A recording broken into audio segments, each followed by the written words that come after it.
Hey guys, and welcome to another First Impressions video. Today we're going to be looking at Faeria, I think I'm saying that right, which is a hexagonal land building card game. It does a lot of things that other card games have done with each turn and the damage and the health and stuff, your spells, all that sort of things, but it's got a unique land building, land element type to it, which makes it very interesting. Now, this game isn't new. It's been out for at least a year now, but I got given a code to review it, so I figured we would have a look. Never played it before today. I've gone through the tutorial already, and I've had a couple of matches on single player. Seems really quite fun. It's very unique in the way it does things. But as always, we'll have a look at the options, and then we'll go into some gameplay, as well as looking at the other options and modes that the game actually has up for offer. I can tell I'm going to sink a lot of time into this game off stream. I really can. Off stream and video, I'm going to put a lot into this. As you all know, I'm a huge fan of Hearthstone, and I play a hell of a lot of that. I can see me playing a hell of a lot of this as well. It is very in your face with the buying of packs and the different options and things it's got with the Discord. Very in your face, but done very well at the same time. I love the animation and the art style. It's very, very pretty. But let's look at the options real quick and then go from there. The options, there's not actually a huge amount, to be fair. You've got your permanent deckhand information, your cross-platform play, which is nice to see. You can clear your cache if you ever start lagging or having issues. You've got your audio settings, which is just general and music. This is kind of annoying though. If you don't select what you want, then it just leaves it there. Like, it doesn't go away ever. It just stays there. It'd be nice if you clicked off of it, it went away. That's generally what you do in most things. Kind of annoying. Outside of that, though, you don't really have many graphic options. It'd be nice to see a bit more customization, but the game seems to run fairly well, and with it being cross-platform, it certainly seems like it's geared more towards consoles and being able to run on those, so most PCs shouldn't have an issue. I like this mute in the background button. Again, I've mentioned this in previous reviews. It's really quite annoying if you alt-tab out of a game, especially if you decide to stream this and you lose the music because you've alt-tabbed out. It can really mess with the feel of the stream. So, from a streamer's perspective, having a mute in the background button and an option is really quite nice. I can understand why some people might not want it. I can understand why people might want it. But it's nice to be given the choice.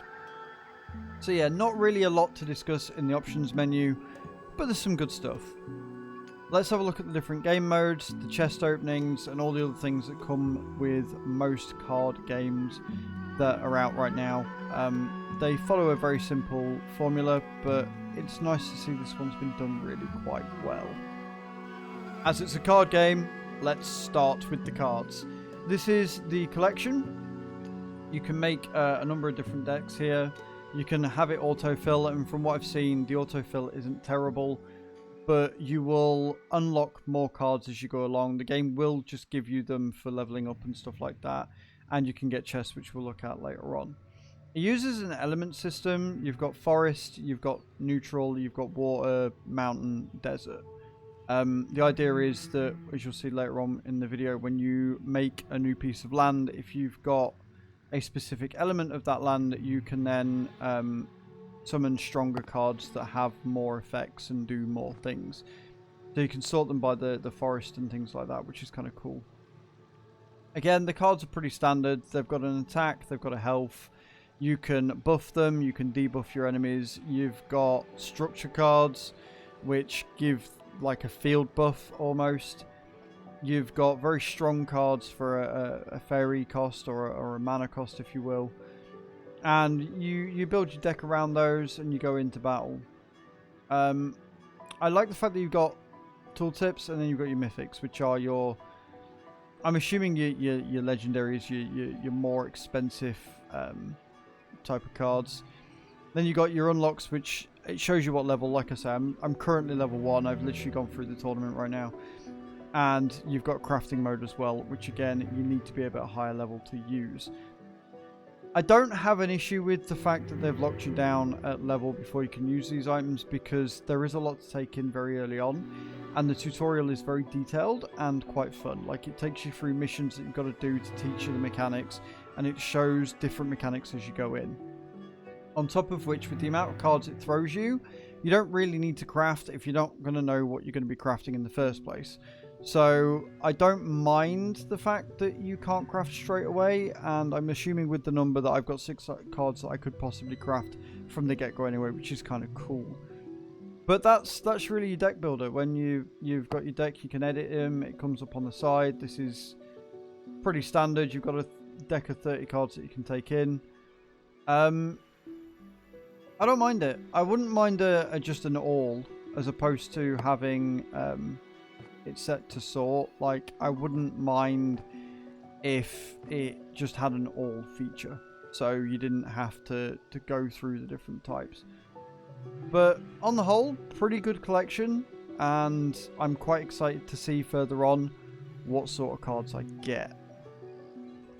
Next, this is also pretty standard in most card games. You've got your chests that you get, especially if they're like a free-to-play or whatever. You've got your chests, and you open chests and you get cards as a result. You get these for leveling up, you get these for completing missions and stuff. I actually got 2 chests from registering my account.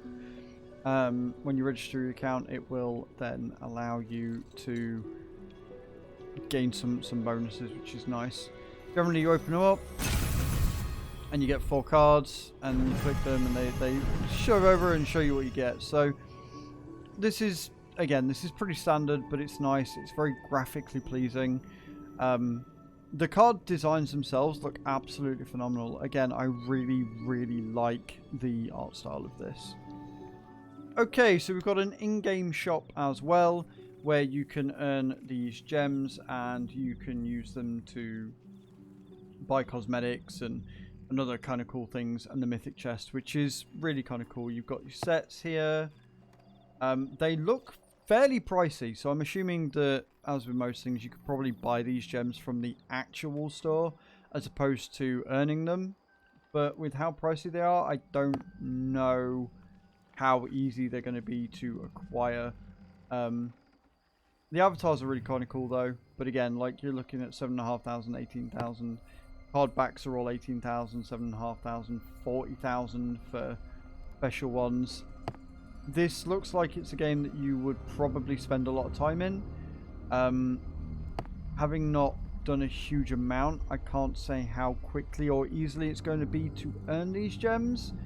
But with them being quite expensive, I would hope not too long. Otherwise, it is a very aggressive to get you to spend money. Not a huge fan of that, but it kind of is what it is. Like, again, this is very common in these sorts of games, so to see this sort of thing isn't too stunning, but the prices at a first glance do seem a bit of a yikes. So you've got your missions here. Now, as you can see, complete 3 missions and you get yourself a chest. So again, it does throw a lot at you. I am still on the training mission pack right now, which is just where you go through and do the training missions that teaches you about different sort of elements and stuff. Again, they are quite fun. If you come out of that and you just go to play, you've got these different things. So you can go straight into a battle. This is against players or AI, and then you've got your adventure, which is your missions. You've then got Pandora and puzzles. You unlock these at level 5. Now, it is worth noting that the XP grind on this is quite slow from what I've seen so far. I'm assuming that when you go into battles and stuff, it will be a lot quicker. I will just show you some of the single player, just to give you an idea of the game and the mechanics. And you can make up your own mind of whether this is a card game for you. Again, so far I find it quite enjoyable, and the fact that there is so much to do so early on, even with just doing the tutorials, it's promising. It really is very, very promising indeed. Let's jump into it. Now again, it is worth noting that the animations on this game are really, really nice. Everything is very flashy. Everything just runs very smooth. I absolutely adore it. I really, really do. So you get your cards. You can obviously cycle them out if they're a bit expensive. You've got wells here, either side, and they give you your fairy or your mana each turn. They do type, but they don't say anything. Unlike, say, a game like Hearthstone where it's all voice acted, this isn't, but that's kind of okay. On your turn, you can put down some landmass. You need land on your side to be able to summon your monsters. You can skip that and draw a card or gain an extra fairy or mana, and then you've got your element types. Now, I've got one here that requires at least 3 neutral. I think that's what that means. I'm not entirely sure what that symbol means. And then this one here requires at least 1 forest, but it does also cost you 6 fairy as well. So, what we always do, or what I've always done, is I always put 2 normal down straight away, just because it's not a bad thing to do. And then normally I get a farmer boy, which is a 1 cost, and I use him to just farm mana at this side. Next, we're going to put a forest piece down so that I can summon something, hopefully, soon. Luckily, he hasn't summoned anything either, which is nice. And as you can see, you've got your turns. They've got the things that are going on, which is nice. I'll make the yak out of you! It does have voice acting. That's interesting. Didn't realise that. Hasn't voice acted yet, which is a bit odd to start putting it in. You've got taunt as well. The last words is kind of nice. Last words means that when the minion dies, or the card dies, you get that effect. So gaining 2 life, even if you're at full health, is something that's quite doable. Taunt is always good as well. So we are going to put that down. I'm going to put that down as well. And then we're going to create 2 more normal. The turns don't seem to take too long either. Like, the AI especially seems to be pretty decent. I don't know if on multiplayer there is a time limit, but there could very well be. Kind of like that idea. Kind of like the idea of giving creatures a bit more life. That's always good.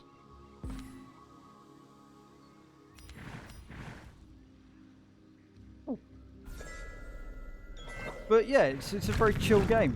It's very kind of awesome. I'm not going to complain at all. Like I say, the turns don't seem to go too long. The idea is that you've got to take your characters along this hexagonal grid when you've got landmass there, get to the opposition and punch them in the face. That's generally the idea between this all. You can either put 1 special tile down or 2 neutral, which is no bad thing. We're going to go and get ourselves an extra mana there, and then we can put that bad boy down. And then we'll end our turn. But yeah, if you want something to just chill out to, play single player or go a bit more competitive, I can see this game getting very competitive very quickly. Doesn't do a huge amount that is, you know, overly innovative or overly special, but it does what it does very well, and I can see it being a very, very fun game that I'm going to enjoy immensely.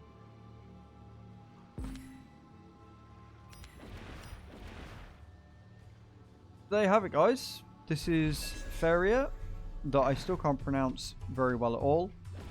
It is currently on Steam. It has been out for a while. It is available on consoles as well. There is cross compatibility. If this is the sort of game that you're looking for just as a card game to enjoy, feel free to look it up. Thank you very, very much for watching, guys. Don't forget to like, subscribe on this video, and catch me on Twitch 6 days a week from Sunday through to Friday at twitch.tv/Azrael112. Thank you very much for watching, and I shall see you all next time.